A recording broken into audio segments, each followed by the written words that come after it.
Death of a Salesman is a 1949 play written by American playwright Arthur Miller. It was the recipient of the 1949 Pulitzer Prize for Drama and Tony Award for that year for the Best Play. The play premiered on Broadway in February of 1949, running for 742 performances, and has been revived on Broadway 4 times, winning 3 Tony Awards for the Best Revival of a Dramatic Play. Although the play Death of a Salesman is the most popular drama ever produced on Broadway, it is also the most popular drama to ever be produced throughout the world. Every culture of the world has a translation of Death of a Salesman, and every culture has a representative family, Willy Loman. One of the most important aspects of the play is the set. The set should be a house. The house is falling apart, just as Willy's life is falling apart. One of the requirements that playwright Arthur Miller puts in his stage directions on page 1 is that the house be surrounded with lighting or representation of the apartment buildings that are growing close to Willy's home, that are surrounding Willy's home, that are interpreting and invasing themselves upon Willy's life. Remember, Willy doesn't even want to change what he eats. He's not going to be able to handle the cultural changes that he faces living in New York City. The basis for the dramatic conflict in Death of a Salesman lies in Arthur Miller's conflicted relationship with his uncle, a man named Manny Newman, who was also a salesman. Uncle Manny Newman imagined a continuous competition between his son and the playwright Arthur Miller. Uncle Manny refused to accept failure and demanded the appearance of utmost confidence in his household. In his youth, Arthur Miller had written a short story about an unsuccessful salesman. His relationship with his uncle revived his interest in the abandoned manuscript.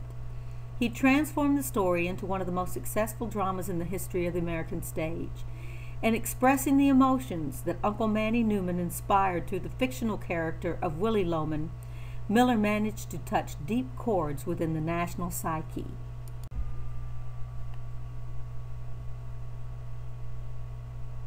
William Willy Loman, the salesman. He is 63 years old and very unstable, tending to imagine events from the past as if they are real. He vacillates between different perceptions of his life. Willy seems childlike and relies on others for support. His name itself is symbolic. Willy, reflecting his childlike aspect as well as sounding like the question, will he? His last name gives the feel of Willy's being a low man, or a common man, or an everyman, somehow low on the social ladder, and perhaps unlikely to succeed. Willy and Linda Loman are everyday people. They are your parents. They are your aunt and uncle. They are the people next door.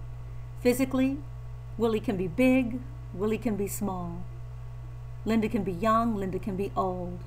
The important thing about Willy and Linda is that they are together and that they love each other unconditionally.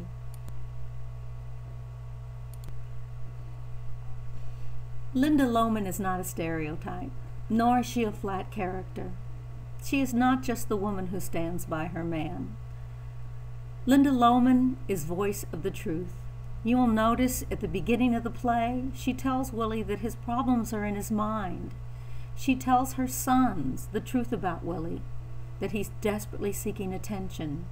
Attention must be paid, that he is attempting suicide.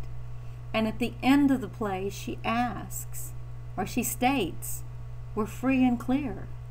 I don't understand, Willy. I don't understand.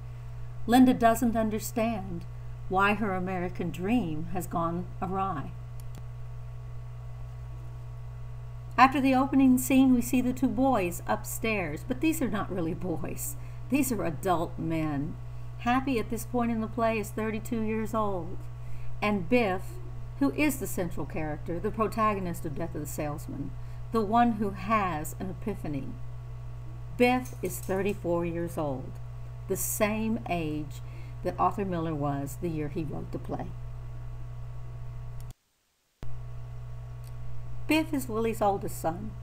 Biff was a football star with lots of potential in high school, but failed math his senior year and dropped out of summer school due to seeing Willie with another woman, while Biff was visiting Willie in Boston. Biff goes on between going home to try to fulfill Willie's dream of him to be a businessman and ignoring his father and going out west to be a farmhand, to Texas of all places, where he is the happiest. He likes being outdoors and working with his hands, yet wants to do something worthwhile so Willie will be proud.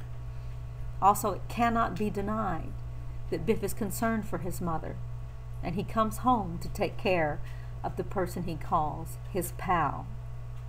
Overall, Biff remains a realist and informs Willie that he is just a normal person and will never be a great man. Don't forget that Happy says in the opening scenes, "You're an idealist."